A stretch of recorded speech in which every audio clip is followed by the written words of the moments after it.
Hey everybody, this is D Hunter bringing another action figure review. Today we're going to be looking at the Hasbro G.I. Joe Classified 6-inch scale Cobra Island Target exclusive beachhead action figure. Now this is part of the Cobra Island Target exclusive line, which means you'll pretty much never find these guys. I frequent Target a lot and I've never ever even once seen any of these figures on the pegs. A buddy of mine online is looking out for me and he hooked me up. So let's go ahead and check out the packaging here. As you can see at the top, ages 4+, there's a warning, Cobra Island, which means he's only found at Target, G.I. Joe Classified, 6-inch scale, Wayne, Beachhead, Sneeden by Hasbro. At the top here, this is the 10th figure in the line. One side, some Joe insignia. I believe you can go to Hasbro's website and see what all that means. The other side, got Beachhead there. At the bottom, there is a barcode in case that helps anybody. On the back side, you can see a map of Cobra Island. So with no further ado, let's open him up. Alright, now that we got this figure out of the package, here he is with all of his accessories laid out. He does come with a machine gun, a knife, a pistol, a French beret hat, a crossbow, and a backpack. But before we look at the accessories, let's check out the actual figure. So here's Beachhead. He's in sort of his special ops outfit.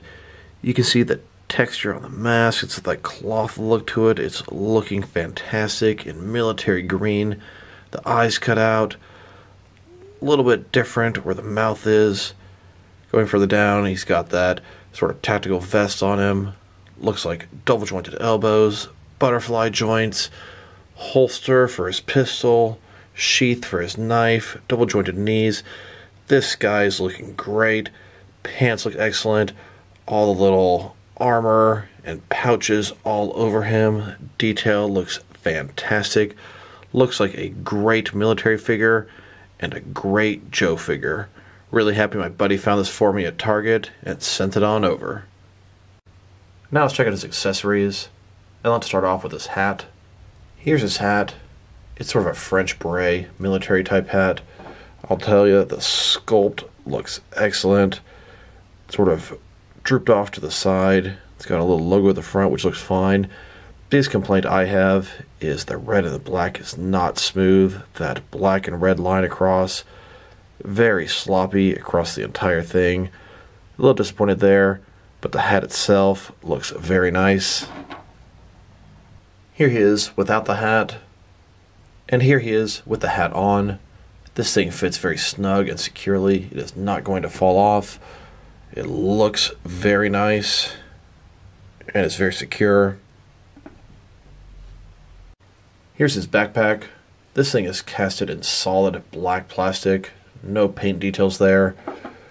Lot of sculpting detail. You can see what's possibly a rocket on the side. Maybe a flashlight here. Some extra arrows for his crossbow.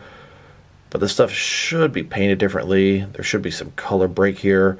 The sculpting detail is excellent, but you lose a lot of the detail because it's just pure black. On the other side, you've got a peg for the peg hole in their back. And here he is wearing his backpack.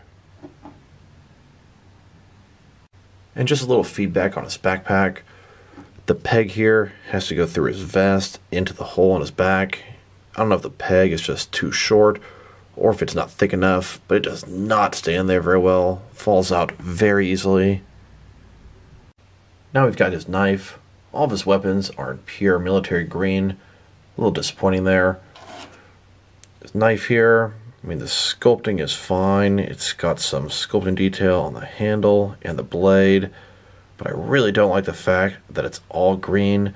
The blade should be silver. And even the handle probably shouldn't be green. Here he is holding the knife. And here he is holstering the knife. Here's his pistol. Pretty basic. It does have a lot of sculpting on it as well. But the fact that it's purely painted in green, you lose a lot of that detail. Here he is holding the pistol. And here he is holstering the pistol. Now let's check out his crossbow. Once again, solid military green. Nice amount of sculpting detail on it. Does feel like something's missing at the top here. Sort of a little notch here. Almost feels like you should be able to add an arrow to it, but it did not come with an arrow. And here he is holding his crossbow. This will be useful for a silent takeout in the jungle. And here's his machine gun. Once again, casted in pure green. And this is probably the worst accessory to do that in. This will be better in all black. Lot of sculpting detail on it, but the fact that it's all green just really makes it look a lot worse than it does. And here he is, holding the machine gun. He can hold it with one hand, or with two hands, his left hand supporting the front.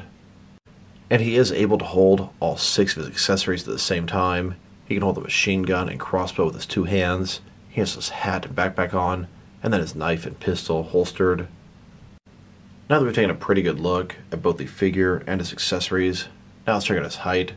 From bottom to the top of his head, sitting at about 6.25 inches tall, which is going to translate to a hair under 16 centimeters. Now let's check out his articulation. Starting with his head here, of course, you can rotate from side to side. He can look down about that far and up about that much. Pretty nice there. He does have articulation at the bottom of the head, top of the neck. Then he also has articulation at the bottom of the neck, giving him a very wide range of motion in his neck here. Shoulders on a ball joint, I think go out about 90 degrees, up, down, around, all that good stuff. He does have a butterfly joint between his shoulder and chest, just increasing the range of motion here. He's got a bicep cut below that, double jointed elbows below that. His wrist here can rotate around, and it's going to be hinged as well. In his torso here, can't really see what's going on because he's got this tactical vest on top, but I believe he's got a traditional ab crunch in there, even though you can't really get it to work because of this obstruction here. He's also got a ball joint in his torso that can rotate around, also go forward and back. Legs, ball joints, they can go out completely, do the splits. Does have drop down hips, you can see them down here, and then go back up. Legs go forward about that far, back really not at all.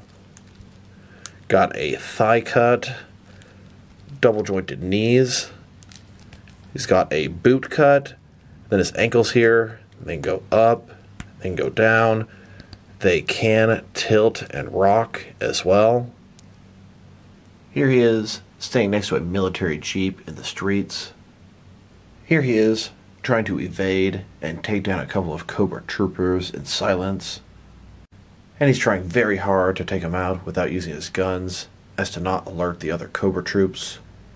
Now let's check him out, compared with some other action figures, starting off with some other Hasbro G.I. Joe figures. Here he is, next to all the G.I. Joe Classified Cobra Island Target exclusive figures. This was the first wave, and I believe we're going to get 2 more waves of Target exclusive figures. Here he is, next to all the different Joe figures they've made so far. Yo, Joe! And here's my entire G.I. Joe Classified collection. I started this line when to be completist and get everything, but I missed out on the 2 Cobra Commander variants. And I'm not really sure where I stand now. I feel like I could skip stuff and be okay with it, but I really wanted to be a completist, but I think it's too late now. Now let's check him out, compared with some action figures from different various companies, to see how he fits in both scale and style-wise, in case you want to know which lines you can mix him with. Here he is with some of his Hasbro brothers. Here he is with some Hasbro Marvel Legends. Then with some Jazzwares Fortnite figures. And here he is with some SH Figure Arts action figures. Now with some Mafex figures. Then with some Mattel DC Universe Classics and Multiverse figures. And here he is, next to some Mezco 1/12 cloth soft goods action figures. Then with some Mattel wrestling figures. And here he is, next to some NECA figures. Then with some DC Direct and DC Collectibles figures. And here he is, next to some McFarlane toys. And finally, here he is, next to some DST or Diamond Select toys. So overall, this figure's fantastic.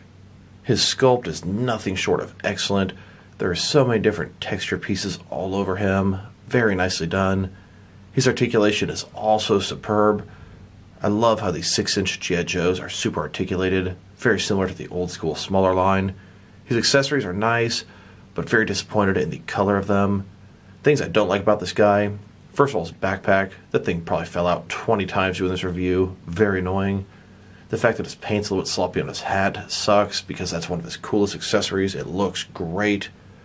And then his accessories all being casted in green. Very disappointing. They have a lot of sculpted detail on them, but it's all lost because they're one color. So overall, if I were to rate this guy, I'd give him a very solid 7.5 out of 10. Very enjoyable figure. He looks really good. So this is D Hunter. Thank you guys for watching this review. If you like the review, press like below. If you have anything you want to say about the review, add it to the comment section. If you want to see additional action figure reviews from me, press subscribe. I do appreciate when you do that. Once again, this is D Hunter. Thank you guys for watching this video, and I will talk to you guys real soon.